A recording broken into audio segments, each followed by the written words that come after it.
Ekowisata atau yang dikenal dengan ekoturism saat ini sedang berkembang luar biasa di Indonesia. Sebuah konsep wisata yang berwawasan lingkungan.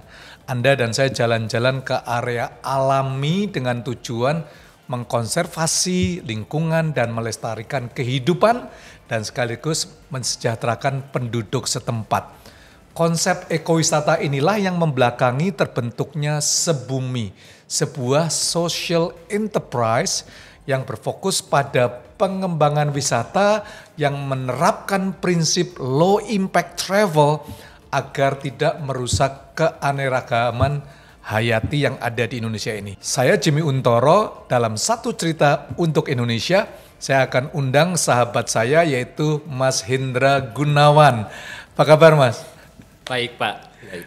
Nah teman-teman, Mas Hendra ini adalah 77 orang berpengaruh anak bangsa khususnya di dalam lingkungan hidup ya. Gimana Mas kok bisa ceritakan begitu? Ya mungkin itu salah satu apresiasi Pak. Jadi apa yang saya lakukan selama 20 tahun di bidang lingkungan, walaupun saya juga jalaninya secara mengalir dan seperti ya sederhana sebagai pengabdian ini, tapi ya alhamdulillah itu bisa diapresiasi oleh keren sih ya, 77 orang berpengaruh anak bangsa ini luar dari puluhan juta ini ya. Mas Hendra, kalau kita bicara ekowisata di Indonesia ya, bisa ceritakan nggak bagian mana yang the best? Pernah travel semuanya, saya percayalah ya. Jadi kalau mungkin ya ada beberapa pihak yang masih belum terlalu paham dengan destinasi ekowisata atau ekowisata itu sendiri. Tapi kalau misalnya kita melihat benchmarking yang sering didengung-dengungkan oleh ini pemerintah atau komunitas, itu ada di Tangkahan Pak. Tangkahan itu di Taman Nasional Gunung Leuser yang saja di Sumatera Utara. Terus ada di Taman Tanjung Puting, dan kalau di Bali itu ada Taman Bali Barat yang populer untuk destinasi ekowisata.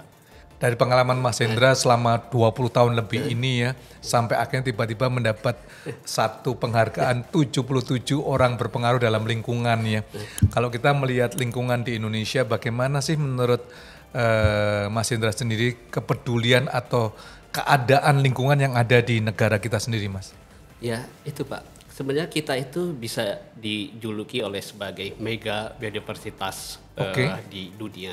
Jadi untuk garis pantai kita itu kedua terpanjang di dunia. Wow.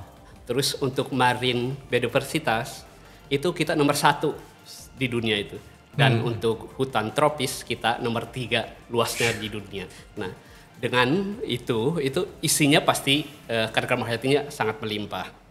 Nah, tapi kita juga kita masih melihat adanya gangguan dan ancaman misalnya terkait dengan perambahan, penebangan liar, bahkan kebakaran walaupun sekarang sudah mulai menurun. Nah, itu kalau kami melihat itu titik pangkalnya itu dari pemahaman, penyadaran dan gaya hidup perilaku dari kita semua, Pak. Itu ya Mas Indra, kalau kita ngelihat ya saat ini kan boleh dikatakan dengan global warming, suhu di seluruh dunia naik kurang lebih 1,1 derajat Celcius, bahkan Indonesia juga menjadi satu concern ya, udah lampu merah oleh PBB sendiri ya, dengan kurang lebih hampir 3.000 kejadian dengan longsor, banjir, pengerusakan hutan, kebakaran dengan segala macam oleh karena dipakai untuk kebun sawit gitu ya, pertambangan demi pertambangan. Apa sih yang Mas Indra lihat saat ini yang harus terjadi di Indonesia sendiri mengatasi lingkungan hidup sendiri ini? Ya, memang ada sifatnya yang struktural, ada yang individual atau ininya Pak ya. Nah, kalau struktural kan itu biasanya dari kebijakan dari pemerintah yang ini. Nah, tapi kami dari sisi startup atau komunitas kita lebih mendorong dari sisi individunya itu Pak. Bagaimana kita lebih menerapkan gaya hidup berkelanjutan, prinsip-prinsip konservasi dalam kehidupan sehari-hari kita. Mulai dari yang paling kecil dan paling sederhana mungkin. Nah itu yang kita dorong sebenarnya untuk tadi mengatasi permasalahan ancaman yang bersumber dari perilaku dan ketidaktahuan kita semua itu. Iya, iya. Mas Indra dari background PNS itu ya. Lalu saya dengar dengan teman-teman membuat startup yang khusus difokuskan untuk kepedulian lingkungan hidup ini dengan berdirinya startup Sebumi. Ya, ini luar biasa bisnis dari saya dengar dari 2 orang ya atau 3 orang ya. Bisa ceritakan Sebumi itu sendiri? Jadi Sebumi itu wirausaha sosial Pak, social enterprise yang kita sebagai platform edukasi konservasi dan gaya hidup berkelanjutan yang melalui pembelajaran langsung di alam. Itu seperti dengan melalui kegiatan ekowisata, kegiatan keterlibatan langsung di masyarakat dan workshop dan kegiatan-kegiatan lainnya. Jadi ya itu kita melihat tadi latar belakangnya dari isu lingkungan dan bagaimana masih rendahnya pemahaman dan kesadaran masyarakat terhadap kepedulian Jadi Sebumi didirikan tahun 2018 Pak. 2018 sebagai startup ya. Lalu berkembang dengan baik. Apa sih yang membuat alasan untuk Mas Indra dengan teman-teman founder daripada Sebumi ini untuk konservasi alam di Indonesia sendiri? Ya, kami sejujurnya hanya ingin berkontribusi Pak, berkontribusi untuk mendukung upaya penyelesaian masalah yang tadi. Ya karena makanya kita lebih fokus ke platform edukasi untuk mendorong kita semua belajar memahami, terus kita belajar langsung datang ke alam dan kita mengadopsi perilaku-perilaku dari itu menjadi perilaku kita yang punya prinsip gaya hidup berkelanjutan. Ya bagaimana kita mengurangi sampah, bagaimana kita bertransportasi dan hal-hal lain yang. Jadi Mas Hendra kalau kita ngelihat dari Sebumi walaupun social enterprise tapi harus sustainable lah itu ya. Nah, kalau enggak kan nggak bisa berkembang dan nggak bisa melakukan kesinambungan ya. Jadi kurang lebih hampir 4 tahun lah ya secara legal Sebumi telah lahir di Indonesia ini sebagai salah satu startup lingkungan hidup yang cukup keren menurut saya. Teman-teman bisa cek ya Sebumi dan kegiatan semuanya. Nah Mas Indra bisa ceritakan nggak langkah-langkah konkret bagaimana Sebumi sendiri mengedukasi masyarakat pentingnya untuk memelihara atau melestarikan konservasi alam sendiri Mas? Ya. Kita memiliki 3 pilar Pak dalam berkegiatan. Jadi nature and biodiversity. Nature and biodiversity. Biodiversity. Terus kita ada sosial ekonomi dan satu lagi terkait dengan community development. Nah, itu yang menjadi gerak kita untuk bisa berkontribusi terhadap pengembangan masyarakat dan akhirnya mengkonservasi alam itu. Nah, dari 3 pilar itu kita memiliki beberapa program yang tadi kita ada eco-trip dalam bagian dari journey, bagaimana itu kita bisa belajar langsung di alam. Kita juga punya consultation melalui kegiatan social conservation. Kita terlibat langsung bersama masyarakat setempat untuk mengkonservasi sumber daya alam yang ada di sekitarnya. Dan yang ketiga, kita juga memiliki produk, Pak. Produk itu sebagai media untuk kita mengadopsi perilaku-perilaku gaya hidup berkelanjutan. Jadi kita ada 9 modul untuk gaya hidup berkelanjutan. Ada mulai dari bagaimana kita menangani sampah, bertransportasi yang ramah lingkungan, menggunakan energi secara bijak, sampai dengan mindfulness. Ada 9 modul yang kita kembangkan. Itu tadi untuk kita belajar memahami, belajar langsung di alam, dan terakhir kita mengadopsi itu menjadi perilaku keseharian kita dalam untuk mendukung tadi tercapainya lingkungan yang lebih baik. Jadi dengan modul-modul tadi ya Mas Hendra ya, ada nggak KPI atau gimana Sebumi mengukur keberhasilan dari setiap program itu sendiri Mas? Ya, Kita kebetulan kita sudah punya framework dalam mengukur dampak kita di dalam program-program tersebut. Jadi kita ada 3 impact yang kita ukur. Jadi ada nature, ekonomi, dan sosial. Sosial, wow. Ya. Jadi untuk nature itu misalnya kita mendorong dan bersama-sama dengan para pihak untuk misalnya kita untuk berkontribusi untuk melindungi suatu area hutan, area estuari, laut dan mangrove. Terus kita juga ada menanam pohon. Terus kita berpartisipasi dalam melindungi spesies tertentu.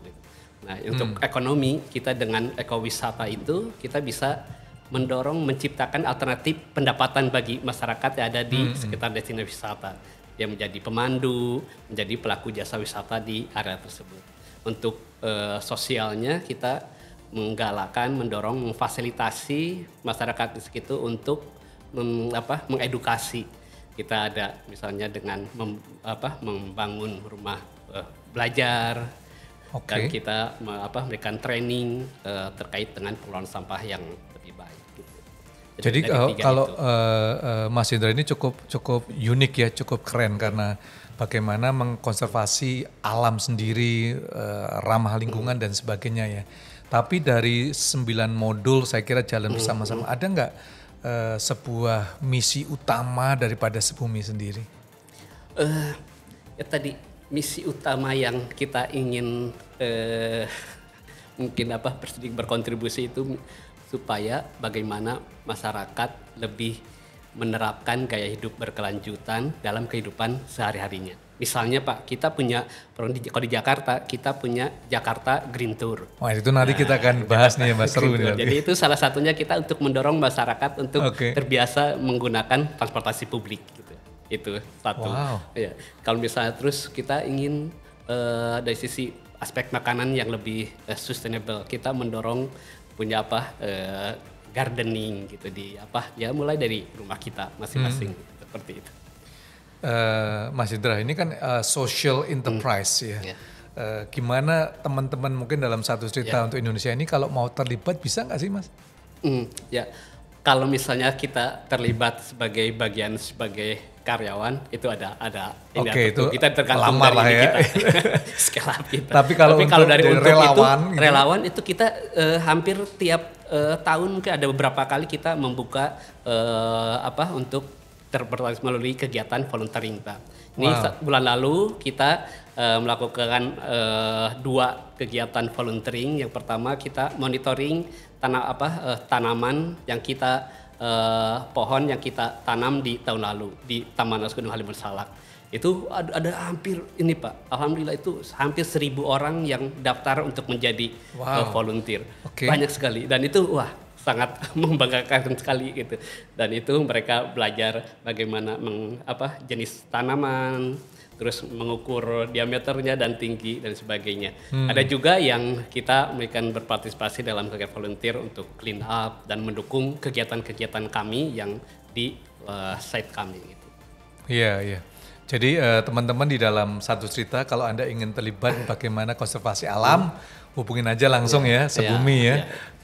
Setahun 2 kali ini keren sekali. Dari pengalaman dari semuanya, tadi saya lupa tanya nih Mas Indra, apa sih yang membuat Mas Indra sendiri banting setir ya dari PNS kehutanan ya, kurang lebih berapa puluh tahun ya Mas, 20 tahun lebih ya.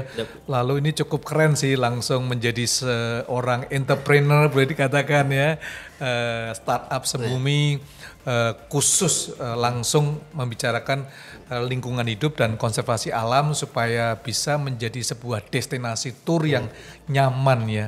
What motivate you Mas?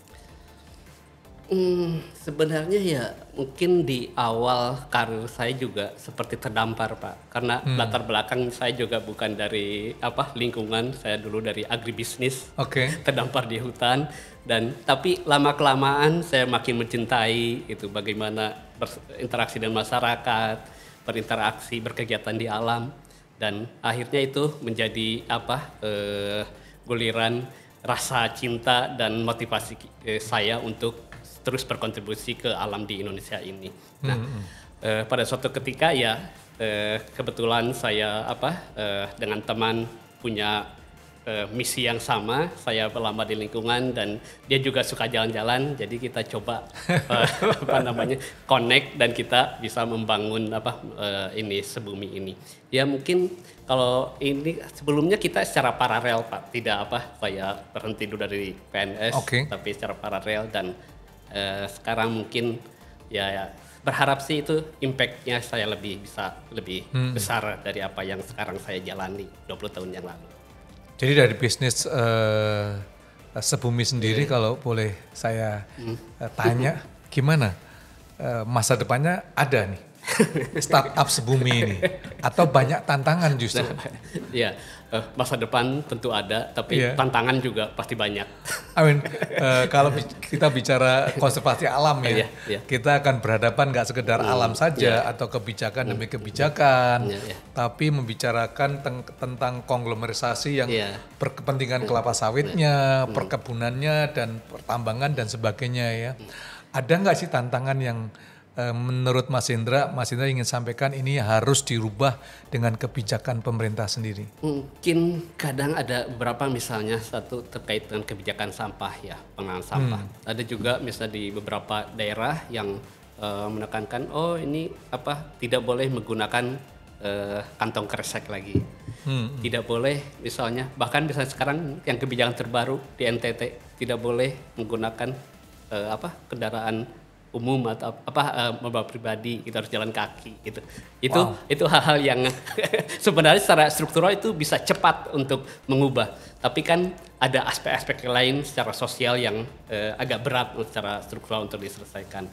Makanya kita lebih mendorong ke individu yang mungkin dari sejak dini itu untuk bisa memahami, mengenali permasalahan lingkungan ini, lalu mereka mengubahnya menjadi perilaku yang lebih ramah lingkungan gitu, Pak.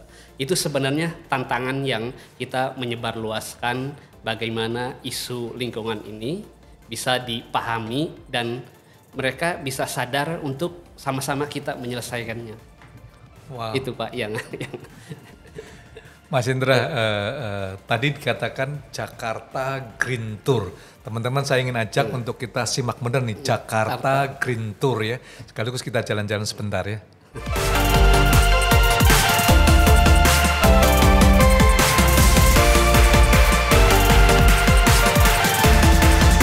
Terima kasih untuk Anda semua telah menonton video ini. So jangan lupa untuk like, comment, share, dan juga nyalakan lonceng notifikasi untuk acara-acara yang akan datang di dalam Satu Cerita untuk Indonesia.